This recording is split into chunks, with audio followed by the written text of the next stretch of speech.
ಕಾವೇರಿ ನೀರು ಸಂಬಂಧ ತಮಿಳರು ಕನ್ನಡಿಗರ ಮೇಲೆ ನಡೆಸಿದ್ದ ಅಮಾನವೀಯ ಕೃತ್ಯಗಳ ಭಯಾನಕ ಕ್ಷಣಗಳು ಈಗ ಒಂದೊಂದಾಗಿ ಹೊರಬರ್ತಾ ಇದ್ದಾವೆ. ಅಂಜನ್ ಎಂಬ ಟೂರಿಸ್ಟ್ ಕಾರು ಚಾಲಕ ತಮಿಳರ ಹಿಂಸಾ ಕೃತ್ಯಗಳಿಂದ ಸಿನಿಮೆಯ ರೀತಿಯಲ್ಲಿ ಪಾರಾಗಿ ಬಂದಿರುವಂತ ಬಗ್ಗೆ ಪಬ್ಲಿಕ್ ಟಿವಿ ಬಳಿ ಅವರು ಬಿಚ್ಚಿಟ್ಟಿದ್ದಾರೆ. ಅದೇನೆಂದ್ರೆ ಕಳೆದ ಭಾನುವಾರ ಬೆಂಗಳೂರಿನಿಂದ ಪ್ರಯಾಣಿಕರನ್ನ ತಮಿಳುನಾಡಿನ ರಾಮೇಶ್ವರ ದೇಗುಲಕ್ಕೆ ಕಾರ್ನಲ್ಲಿ ಕರೆದುಕೊಂಡು ಹೋಗಿದ್ವಿ. ಆದರೆ ಸೋಮವಾರ ಕಾವೇರಿ ನೀರು ಸಂಬಂಧ ಕರ್ನಾಟಕದ ನೋಂದಣಿ ಇರುವಂತಹ ಗಾಡಿಗಳನ್ನ ಒಡೆದು ಪುಡಿಪುಡಿ ಮಾಡೋದಕ್ಕೆ ಶುರು ಮಾಡಿದ್ರು ತಮಿಳುನಾಡಿನಲ್ಲಿ. ನಾನು ಗಾಡಿಯನ್ನ ಬೇರೊಂದು ಸ್ಥಳದಲ್ಲಿ ಪಾರ್ಕ್ ಮಾಡಿ ನನ್ನ ಜೊತೆ ಬಂದಿದ್ದ ಯಾತ್ರಿಗಳಿಗೆ ವಾಪಸ್ ಹೋಗೋದಕ್ಕೆ ಹೇಳಿದೆ. ಅಷ್ಟರಲ್ಲಿಯೇ ಅಂಜನ್ನ ಕಣ್ಣ ಮುಂದಿಗೆ ಮಂಜುನಾಥ್ರನ್ನ ತಮಿಳರು ಮನ ಬಂದಂತೆ ಥಳಿಸ್ತಾ ಇದ್ರು. ಕಾವೇರಿ ತಮಿಳುನಾಡಿದ್ದು ಅಂತ ಹೇಳುವಂತ ಮಚ್ಚು ಲಾಂಗನ್ನ ಹಿಡಿದುಕೊಂಡು ಬೆದರಿಸ್ತಾ ಇದ್ರು. ಇದನ್ನ ನೋಡಿ ನನಗೆ ಭಯಭೀತನಾಗಿದ್ದೆ. ಬಳಿಕ ನಾನು ಸ್ಥಳೀಯ ಪೊಲೀಸರ ನೆರವನ್ನ ಕೇಳಿದೆ. ಮೊದಲು ರಕ್ಷಣೆಗೆ ಪೊಲೀಸರು ಕೂಡ ನಿರಾಕರಿಸಿದ್ರು. ಬಳಿಕ ಪೊಲೀಸರ ನೆರವಿನಿಂದ ಸಂಜೆಯಷ್ಟರಲ್ಲಿ ನಂಬರ್ ಪ್ಲೇಟ್ ಅನ್ನ ಕಿತ್ತು ಹಾಕಿ ತಮಿಳುನಾಡಿನ ನಂಬರ್ ಪ್ಲೇಟ್ ಅನ್ನ ಹಾಕಿಸಿಕೊಂಡು ರಾತ್ರೋರಾತ್ರಿ ಬಚಾವಾಗಿ ಬಂದೆ ಅಂತ ಹೇಳಿದ್ದಾರೆ. ಆರ್ ಟಿ ನಗರದಿಂದ ಪಿಕಪ್ ಯಾರೋ ಹಿಂದಿ ಕಸ್ಟಮರು ಪಿಕಪ್ ಮಾಡ್ಕೊಂಡು ಡೈರೆಕ್ಟ್ ರಾಮೇಶ್ವರ ಹೋದೆ ಮೇಡಮ್. ರಾಮೇಶ್ವರ ನಾವು ಹೋಗ್ಬೇಕಾದ್ರೆಲ್ಲ ಏನು ತೊಂದರೆ ಇರಲಿಲ್ಲ. ಗಾಡಿ ಎತ್ಬಿಟ್ಟು ನಾನು ಸೈಡ್ ಸೀನ್ ತೋರಿಸ್ಬೇಕು ರಾಮೇಶ್ವರಮಲ್ಲಿ. ಅಷ್ಟರೊಳಗಡೆ ಫೋನ್ ಬಂತು ಮೇಡಮ್ ನಮಗೆ. ನಮ್ಮ ಫ್ರೆಂಡ್ ಒಬ್ರು ಫೋನ್ ಮಾಡಿದ್ರು, ಸಿಕ್ಕಾಪಟ್ಟೆ ಗಲಾಟೆ ನಡೀತಾ ಇತ್ತಂತೆ, ಅಲ್ಲೆಲ್ಲೂ ಗಾಡಿ ಹಾಕ್ಬೇಡ ಹುಷಾರಾಗಿರು ಅಂದರು. ಗಾಡಿ ನಂಬರ್ ಎಲ್ಲ ಕಿತ್ತಾಕ್ಬಿಟ್ಟೆ ಮೇಡಮ್. ಗಾಡಿ ನಂಬರ್ ಏನಿದೆ KA ಅಂತ ಹೋಗ್ಬಿಟ್ಟು ಗಾಡಿ ಹಾಕ್ಬಿಟ್ಟು ಸ್ಟೇಷನ್ ಹತ್ರ ಬಂದೆ ಮೇಡಮ್. ನಡ್ಕೊಂಡು ಟೆಂಪಲಿಂದ ಅರ್ಧ ಕಿಲೋಮೀಟ್ರ್ ಅಷ್ಟೇ ಸ್ಟೇಷನು. ನಡ್ಕೊಂಡು ಬಂದರೆ ಮೇಡಮ್ ಫುಲ್ ಎಲ್ಲ ಗಾಡೀಲಿ ಏನು ಬಿಟ್ಟಿಲ್ಲ ಮೇಡಮ್. ಪಾಪ ಒಬ್ಬರು ಉಡುಪಿಯವ್ರೊಬ್ರು ಸಿಕ್ಕಾಕೊಂಡಿದ್ರಲ್ಲ ಮೇಡಮ್, ಮತ್ತೆ ನೀವು ನೋಡಿದ್ರಲ್ಲ, ಅವ್ರಿಗೆ ಸಿಕ್ಕಾಪಟ್ಟೆ ಹೊಡೆದಿದ್ರು. ಕನ್ನಡ ಏನೋ ತಮಿಳಲ್ಲಿ ಕೇಳ್ಕೊಂಡು ಕಾವೇರಿ ಯಾರು ದುಡ್ಡ ಕನ್ನಡ ಅಂತ ಹೇಳು, ಅಲ್ಲ ತಮಿಳ್ನಾಡು ಅಂತ ಹೇಳು ಕಾವೇರಿ ಅಂದ್ಬಿಟ್ಟು ಸಿಕ್ಕಾಪಟ್ಟೆ ಹೊಡೆದಿದ್ರು. ಅಷ್ಟೊಳಗಡೆ ಪೊಲೀಸ್ನವರು ಅಲ್ಲೆಲ್ಲ ಫಸ್ಟ್ ಏನು ಮಾಡಲಿಲ್ಲ ಮೇಡಮ್, ನೋಡ್ಕೊಂಡು ಅವ್ರು ಸುಮ್ಮನೆ ನಿಂತಿದ್ರು. ಟೋಟಲ್ ಆಗಿ ಮೇಡಮ್ ನಮ್ಗೆ ಅಲ್ಲಿ ರಾಮೇಶ್ವರಮಲ್ಲಿ 10 ಗಾಡಿ ಫುಲ್ಲು ಎಲ್ಲ ಜಖ ಮಾಡಿದ್ರು ಮೇಡಮ್. ಹೊಡೆದಾಕಿ ಜಖ ಮಾಡಿದ್ರು. ಮಾಮೂಲಿ ನೈಟ್ ತಕ್ಕ ನೋಡಿದ್ರೆ ಮೇಡಮ್ ಅವ್ರು ಹೇಳಿದ್ರು 6 ಗಂಟೆ ಮೇಲೆ ನಿಮ್ಗೆ ಸೆಕ್ಯೂರಿಟಿ ಕೊಡ್ತೀವಪ್ಪ, ಇದು ಎಸ್ಕಾರ್ಟ್ ಕೊಡ್ತೀವಿ, ನಿಮ್ಮನ್ನು ಮುಂದೆ ಪಾಸ್ ಮಾಡಿಸ್ಬಿಡ್ತೀವಿ ಅಂದರು. ಅಲ್ಲಿ ಲೋಕಲ್ ಜನ ಮೇಡಮ್ ಎಷ್ಟು ವರಸ್ಟ್ ಅಂದರೆ ಈಚೆಗಡೆ ಕಲ್ಲು ಪೆಟ್ರೋಲು ಎಲ್ಲ ಹಿಡ್ಕೊಂಡು ಮೇಡಮ್ ಸುತ್ತಲೂ ಸ್ಟೇಷನ್ ಇದ್ರು, ಸುತ್ತಲೂ ಟ್ರೈನೋ ಬಸ್ಸೋ ಏನೋ ಒಂದು ಹಿಡ್ಕೊಂಡು ಕರ್ನಾಟಕ ತಲುಪಿಬಿಡ್ರಿ ಅಂತ ಹೇಳಿದ್ರು. ಗ್ಯಾಪಿಸ್ಕೊಂಡ್ರೆ ಭಯ ಆಗುತ್ತೆ ಈಗಲೂ ಮೇಡಮ್. ತಮಿಳ್ನಾಡು ಬೋಲ್ಡ್ ಹಾಕ್ಕೊಂಡು ನೀವು ಹೋಗಿ ನಾವು ನಿಮಗೆ ಸೆಕ್ಯೂರಿಟಿ ಕೊಡ್ತೀವಿ ಅಂದ್ಬಿಟ್ಟು ನಮ್ಮನ್ನು ಮಾತ್ರ ಕಳಿಸಿದ್ದಾರೆ. ನೈಟಲ್ಲಿ 12 ಗಂಟೆಗೆ ಬಿಟ್ಟ ಮೇಡಮ್. ನಾವು ಸದ್ಯಕ್ಕೆ ಬಂದಿದ್ದೀವಿ. ಅವರು ಫೋನಲ್ಲಿ ಇವಾಗ ಅವರೇ ಮಾತಾಡಿ ಓಕೆ, ಇದು ಅಂಜನ್ ಅವರು ಅಲ್ಲಿಂದ ಬಚಾವಾಗಿ ಬಂದಂತ ಕಾರ್ ಡ್ರೈವರ್ ಹೇಳ್ತಾ ಇರುವಂತಹ ಮಾತುಗಳು ಯಾವ ರೀತಿ ಆಗಿತ್ತು. ಅಲ್ಲಿ ಒಂದು ರೀತಿ ಭಯಾನಕವಾದಂಥ ಘಟನೆಗಳು ನನ್ನ ಕಣ್ಣು ಮುಂದೆನೆ ನಡೀತಾ ಇತ್ತು. ಎಲ್ಲರನ್ನ ಕೂಡ ಥಳಿಸ್ತಾ ಇದ್ರು, ಪೆಟ್ರೋಲ್ ಬಾಂಬ್ಗಳನ್ನು ಇಟ್ಕೊಂಡಿದ್ರು, ಲಾಂಗು ಮಚ್ಚುಗಳನ್ನು ಕೂಡ ಇಟ್ಕೊಂಡು ಎದುರಿಸ್ತಾ ಇದ್ರು ಅನ್ನುವಂಥ ಬಗ್ಗೆ ಕಾರ್ ಡ್ರೈವರ್ ಹೇಳ್ತಾ ಇರುವಂಥದ್ದು. ತಮಿಳರ ಕಾಟ ಯಾವ ರೀತಿ ಆಗಿತ್ತು, ಅಲ್ಲಿ ಕೆಲವರು ನಡೆಸ್ತಾ ಇದ್ದಂಥ ಗೂಂಡಾಗಿರಿ ಯಾವ ರೀತಿ ಆಗಿತ್ತು ಅನ್ನುವಂಥ ಬಗ್ಗೆ ಅಲ್ಲಿಂದ ಬಚಾವಾಗಿ ಬಂದಂಥ ಅಂಜನ್ ಅನ್ನುವಂಥ ಕಾರ್ ಡ್ರೈವರ್ ಹೇಳ್ತಾ ಇರುವಂಥದ್ದು. ಇಲ್ಲಿಂದ ಪಿಕ್ ಮಾಡಿಕೊಂಡು ರಾಮೇಶ್ವರಕ್ಕೆ ಹೋಗ್ತಾರೆ, ಅಲ್ಲಿ ಯಾವ ರೀತಿಯಾಗಿ ಸಮಸ್ಯೆಗಳಾಯಿತು ಅನ್ನುವಂಥದ್ದು ಈಗಲೂ ಕೂಡ ಅವರ ಮಾತುಗಳನ್ನ ಕೇಳಿಸ್ಕೊಳ್ತಾ ಇದ್ರೆ ಯಾವ ರೀತಿಯಾಗಿ ಭಯಗೊಂಡಿದ್ದಾರೆ ಅನ್ನುವಂಥದ್ದು ಗೊತ್ತಾಗ್ತಾ ಇದೆ. ಓಕೆ, ಬಗ್ಗೆ ಹೆಚ್ಚಿನ ಮಾಹಿತಿ ಕೊಡ್ತಾರೆ ನಮ್ಮ ಪ್ರತಿನಿಧಿ ಪವಿತ್ರ. ಅಂದ್ರೆ ಇಲ್ಲಿಗೆ ಬಂದ ಮೇಲೂ ಕೂಡ ಅವರ ಮುಖದಲ್ಲಿ ಭಯ ಕಾಣಿಸ್ತಾ ಇದೆ. ಆ ರೀತಿಯಾಗಿತ್ತು ಅನ್ಸುತ್ತೆ ಅಲ್ಲಿನ ಭಯಾನಕ ದೃಶ್ಯಗಳು ಅವರಿಗೆ.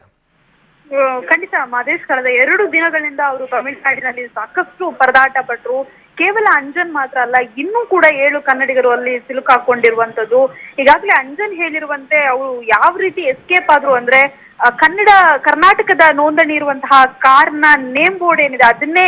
ಓಕೆ ಪವಿತ್ರ, ಈಗ ಸ್ವತಃ ಅಂಜನ್ ಅವರೇ ಸಿಕ್ಕಿದ್ದಾರೆ, ಅವರ ಬಳಿಯೇ ಮಾತನಾಡ್ತೀನಿ. ಧನ್ಯವಾದ ಪವಿತ್ರ ನಿಮ್ಮೆಲ್ಲ ಮಾಹಿತಿಗಾಗಿ. ಓಕೆ, ಅಂಜನ್ ಅವರು ಅಂದ್ರೆ ರಾಮೇಶ್ವರಂನಿಂದ ಬಚಾವಾಗಿ ಬಂದಂತಹ ಪ್ರಯಾಣಿಕರಿವರು. ಅಂಜನ್ ಅವರೇ ನಮಸ್ಕಾರ. ಸರ್ ನಮಸ್ಕಾರ, ಹೇಳಿ ಸರ್. ಬಚಾವಾಗಿ ಬಂದಿದ್ರ, ಹೇಗಿತ್ತು ಅಲ್ಲಿನ ವಾತಾವರಣ ಪರಿಸ್ಥಿತಿ, ಹೇಗೆ ಬಚಾವಾಗಿ ಬಂದ್ರಿ ನೀವು ಅಂತ? ಸರ್ ಅದೇ ಸರ್, ನಾವು ಭಾನುವಾರ ನೈಟ್ ಹೋದ ಸರ್ ರಾಮೇಶ್ವರಂಗೆ. ನೈಟ್ ಹೋಗಿ ಬೆಳಿಗ್ಗೆ ಒಂದು 9 ಗಂಟೆ ಒಳಗಡೆ ನಮಗೆ ವಿಷಯ ಗೊತ್ತಾಯ್ತು ಸರ್, ಆ ಕಡೆ ಗಲಾಟೆ ಆಗ್ತಾ ಇದೆ ಅಂತ. ಅಷ್ಟೊಳಗಡೆ ನಮ್ಮ ಬೆಂಗಳೂರು ಗಾಡಿಗಳೆಲ್ಲ ಸಿಕ್ಕಾಪಟ್ಟೆ ಎಲ್ಲ ಹೊಡೆದ್ಬಿಟ್ಟು ಇದ್ ಮಾಡ್ಬಿಟ್ಟಿದ್ರು ಸರ್. ಓಕೆ, ಜಖ ಮಾಡಿದ್ರು ಎಲ್ಲ. ಅದು ನಮಗ್ ಗೊತ್ತಾಯ್ತು ಸರ್. ನಾವು ಎಲ್ಲ ಹೋಟ್ಲ್ ಒಳಗಡೆ ಇತ್ತು ಸರ್ ಗಾಡಿ. ನಾವು ಗಲ್ಲಿ ಒಳಗಡೆ ಯಾವ್ದೋ ಒಂದು ರೂಮ್ ಮಾಡಿದ್ರು, ಬ್ಲೂ ಸ್ಟಾರ್ ಅಂತ ನಮ್ ಕಸ್ಟಮರ್. ನನ್ಗೆ ಅದು ವಿಷಯ ಗೊತ್ತಾಗ್ತಿದ್ದಂಗೆ ನಾನು ಹೋಗ್ಬಿಟ್ಟು ಗಾಡಿ ನಂಬರು ಎಲ್ಲ ಏನು ಬಿಟ್ಟಿಲ್ಲ ಸರ್. ಗಾಡಿ ಕನ್ನಡದಲ್ಲೆಲ್ಲ ಬರ್ತಿದ್ವಲ್ಲ ಸರ್, ದೇವರ ಹೆಸರು ಎಲ್ಲ. ಅಂದ್ರೆ ಕರ್ನಾಟಕ ಗಾಡಿಗಳೆಲ್ಲವನ್ನು ಹೊಡೆದಾಕಿದ್ರ ಅಲ್ಲಿ ಸರ್? ಎಲ್ಲ ಪ್ರತಿ ಒಂದು ಗಾಡಿನೂ ಸರ್. ಯಾವ್ದು ಕಾಣಿಸುತ್ತೆ ಅದಕ್ಕೆಲ್ಲ ಕಲ್ಲೊಡೆಯರು ಸರ್. ಓಕೆ, ಅಂದ್ರೆ ಮಂಜುನಾಥ್ರನ್ನ ಹೊಡೆಯುವಾಗ ನೋಡಿದ್ರ ನೀವು? ಅಲ್ಲೇ ಇದ್ರ ನೀವು? ಇಲ್ಲ ಸರ್, ಅದು ಹೊಡೆಯುವಾಗಡೆ ನಾನು ಇರ್ಲಿಲ್ಲ. ನನ್ಗೆ ಅವರೇ ಹೇಳಿದ್ದು ಫೋನ್ ಮಾಡಿ, ನಮ್ಮ ಫ್ರೆಂಡೇ ಅವರು. ಅವರು ಅಷ್ಟೊಳಗೆ ನನ್ಗೆ ವಿಷಯ ಮುಟ್ಟಿಸಿದ್ರು. ನನಗೂ ನಾವೆಲ್ಲ ಫೋನ್ ಕಾಂಟ್ಯಾಕ್ಟ್ ಅಲ್ಲಿ ಇದ್ವಲ್ಲ, ನಾನು ತಮಿಳ್ನಾಡು ಹೋಗ್ತಾ ಇದ್ದೀನಿ, ಅವರು ತಮಿಳ್ನಾಡು ಹೋಗ್ತಾರೆ ಅಂತ ಫೋನ್ ಕಾಂಟ್ಯಾಕ್ಟ್ ಅಲ್ಲಿ ಇದ್ರಲ್ಲ, ಅಷ್ಟೊಳಗಡೆ ನನಗೆ ಪಾಪ ಅವ್ರ ವಿಷಯ ಮುಟ್ಟಿದ್ರು ಸರ್. ಅಂಜನ್ ಹುಷಾರು, ಗಾಡಿ ಎಲ್ಲೂ ಹಾಕ್ಬೇಡ, ಅವ್ರು ಮೇನ್ ರೋಡ್ ಒಳಗಡೆ ಎಲ್ಲೂ ಹಾಕ್ಬೇಡ, ಹುಷಾರಾಗಿರು ಅಂತ ಇದ್ ಮಾಡಿದ್ರು. ಅದು ನಾನು ಓಡೋಗಿ ನಮ್ ಇದ್ರ ಹತ್ರ ಹೋಟ್ಲ್ ಹತ್ರ ಗಾಡಿ ಇತ್ತಲ್ಲ, ಅವ್ರ ಹೋಟ್ಲವ್ರಿಗೆ ಹೇಳಿದೆ, ಅವ್ರು ಪಾಪ ಸಪೋರ್ಟ್ ಮಾಡಿದ್ರು. KA ರಿಜಿಸ್ಟ್ರೇಷನ್ ಇದೆಯಲ್ಲ ಅದೆಲ್ಲ ಕಿತ್ತಾಕ್ಬಿಟ್ಟೆ ನಾನು ಸರ್. ನನ್ನ ನಂಬರ್ ಪ್ಲೇಟ್ ಎಲ್ಲ ಕಳಿಸ್ಬಿಟ್ಟು ಗಾಡಿ ಒಳಗಡೆ ಇಟ್ಟೆ. ಇಟ್ಮೇಲೆ ಅದಕ್ಕೆ ಗಾಡಿನ ಅಲ್ಲೇ ಎಲ್ಲಾದ್ರೂ ಸೈಡ್ಗೆ ಹಾಕ್ಬಿಟ್ಟು ಮತ್ತೆ ನಾನು ಸ್ಟೇಷನ್ ಹತ್ರ ನಡ್ಕೊಂಡ್ ಬಂದೆ ಸರ್ ನಾನು.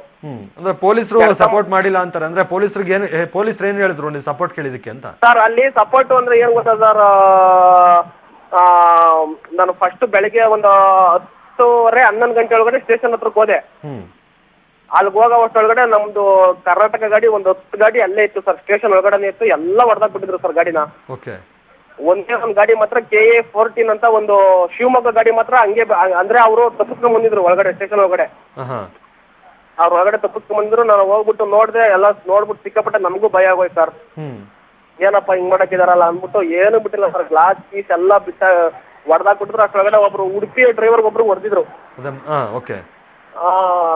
ತಮಿಳಲ್ಲೇನೋ ಅವರು ಕರ್ನಾಟಕ ಇದು ಕಾವೇರಿ ನೀರು ತಮಿಳ್ನಾಡ್ದು ಅಂತ ಹೇಳು ಅಂದ್ಬಿಟ್ಟು ಹೊಡೆದಿದ್ರು ಅಷ್ಟೊಂದು ಕಾಲ. ಪಾಪ ಅವರು ಎಲ್ಲ ಅಲ್ಲೇ ಒಳಗಡೆ ಬಂದಿದ್ರು.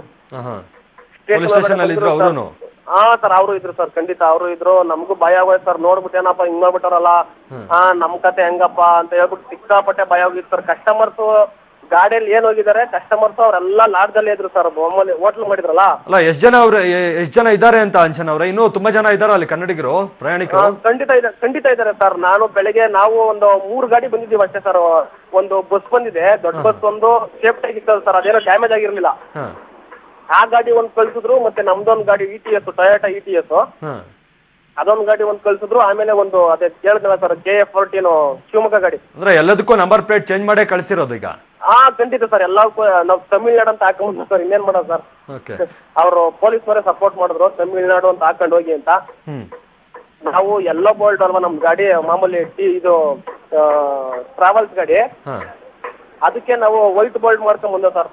ಅಲ್ಲ, ಪೊಲೀಸರು, ಅಲ್ಲಿನ ಪೊಲೀಸರು, ತಮಿಳು ಪೊಲೀಸರು ಈಗ ಸೆಕ್ಯೂರಿಟಿ ಕೊಟ್ಟಿದಾರ ಅಲ್ಲಿ ಇರುವಂತ ಕನ್ನಡಿಗರಿಗೆ? ಖಂಡಿತ ಕೊಟ್ಟಿದ್ದಾರೆ ಸರ್. ಅಲ್ಲಿಂದ ನಮ್ಗೆ ರಾಮೇಶ್ವರಂ ಅಲ್ಲಿಂದಲೂ ಕೊಟ್ಟರು. ಅಲ್ಲಿಂದ ಮುಂದೆ ಒಂದು ರಾಮನಾಥಪುರಂ ಅಂತ ಒಂದು ರಾಮೇಶ್ವರಂ ಇಂದ ಒಂದು 60 ಕಿಲೋಮೀಟರ್ ಮುಂದೆ ಅಲ್ಲಿಂದಲೂ ಕೊಟ್ಟರು ಸರ್. ಅಲ್ಲಿಂದ ಹೆಚ್ಚು ಕಮ್ಮಿ ನಮ್ಗೆ ನೈಟ್ ನಾವು ಅಲ್ಲಿ 8 ಗಂಟೆಗೆ ಬಿಟ್ಟಿವಿ ಸರ್. ಅಲ್ಲಿ ರಾಮನಾಡ್ ಅಂತ ರಾಮೇಶ್ವರಂ ಇಂದ 60 ಕಿಲೋಮೀಟರ್ ದೂರ. ಅಲ್ಲಿಂದ ನಮ್ಗೆ ಮಾಮೂಲಿ ಎಸ್ಕರ್ಟ್ ಕೊಡ್ತಾರಲ್ಲ ಸರ್, ಅಲ್ಲಿಂದ ಎಲ್ಲ ಕೊಡ್ತಾ ಇದ್ರು ಸರ್. ಮೇನ್ ರೋಡ್ ಅಲ್ಲ ನಾವು ಗಾಡಿ ನೋಡ್ದೋ, ಪ್ರತಿ ಒಂದ್ ಗಾಡಿನೂ KA ಅನ್ನೋದೆಲ್ಲ ನೋಡ್ದೋ, ಅದೆಲ್ಲ ಗಾಡಿಗೆಲ್ಲ ಕೊಟ್ಟಿದ್ದಾರೆ ಸರ್. ಇನ್ನು ಎಷ್ಟು ಜನ ಇದಾರೆ ಅಲ್ಲಿ ಕನ್ನಡಿಗರು? ಅವರನ್ನ ಇಲ್ಲಿ ಕಳ್ಸೋದಕ್ಕೆ ಏನಾದ್ರು ಪ್ಲಾನ್ ಮಾಡ್ತಾ ಇದ್ದಾರೆ? ಗಾಡಿಯಲ್ಲಿರೋ ಕಸ್ಟಮರ್ಸ್ ಎಲ್ಲ ಪಾಪ ಅವರೆಲ್ಲ ಡ್ರೈವರ್ಗಳೆಲ್ಲ ಸಪೋರ್ಟ್ ಮಾಡಿ ಬಸ್ ಅಲ್ಲಿ, ಟ್ರೈನ್ ಅಲ್ಲಿ, ಮತ್ತೆ ತಮಿಳ್ನಾಡು ಗಾಡಿಯಲ್ಲಿ ಎಲ್ಲ ಕಳ್ಸಿಬಿಟ್ಟಿದ್ದಾರೆ. ಮತ್ತೆ ಡ್ರೈವರ್ಸ್ ಏನಿದ್ದಾರೆ ಸರ್, ಒಂದು 7-8 ಜನ ಡ್ರೈವರ್ ಇವಾಗ್ಲೂ ಪಾಪ ಅವ್ರು ಅಲ್ಲೇ ಫೋನ್ ಮಾಡ್ತಾವ್ರೆ ಸರ್. ನಮ್ಮ ರಾಮನಾಥಪುರಂ ಅಂತ ಇದೆಯಲ್ಲ, ಅಲ್ಲೇ ಇದಾರೆ ಸರ್ ಅವರು. ಅವ್ರದ್ದು ಗಾಡಿ ಏನಕ್ಕೆ ಬಿಡ್ತಾ ಇಲ್ಲ ಅಂದ್ರೆ ಸರ್, ಅವ್ರು ಪೊಲೀಸವ್ರು ಏನ್ ಮಾಡ್ತಾವ್ರೆ, ಗಾಡಿ ಎಲ್ಲ ಫುಲ್ ಡ್ಯಾಮೇಜ್ ಆಗಿದೆ ಸರ್, ಗಾಡಿ ಏನು ಇಲ್ಲ ಗಾಡಿಯಲ್ಲಿ. ಆ ಗಾಡಿ ಮಾತ್ರ ಬಿಡ್ತಾ ಇಲ್ಲ ಸರ್. ಡ್ಯಾಮೇಜ್ ಆಗಿದ್ರೆ ಗಾಡಿ ಎಲ್ಲ ಬಿಟ್ಟಿದ್ದಾರೆ, ಏನ್ ಡ್ಯಾಮೇಜ್ ಆಗಿದೆ ಗಾಡಿ ಅವೆಲ್ಲ ಬಿಡ್ತಾರೆ ಸರ್. ಅಂಜನ್ ಅವರೇ, ನಾವು ಕೂಡ ಗಮನಕ್ಕೆ ತರಿಸ್ತೀವಿ. ಹಾಗೆ ಪೊಲೀಸರು ಕೂಡ ಈಗ ಪ್ರಯತ್ನ ಪಡ್ತಾ ಇದ್ದಾರೆ, ಕರ್ನಾಟಕ ಪೊಲೀಸರು ಅವರನ್ನ ವಾಪಸ್ ಕರ್ಕೊಂಡ್ ಬರೋದಕ್ಕೆ. ಈಗ ಶೋಭಾ ಕರಂದ್ಲಾಜೆ ಅವರು ಕೂಡ ಸ್ಪಂದಿಸಿದ್ದಾರೆ ಪಬ್ಲಿಕ್ ಟಿವಿ ವರದಿಗೂ ಕೂಡ. ಧನ್ಯವಾದ ಪಬ್ಲಿಕ್ ಟಿವಿ ಜೊತೆಗೆ ಮಾತನಾಡಿದ್ರು.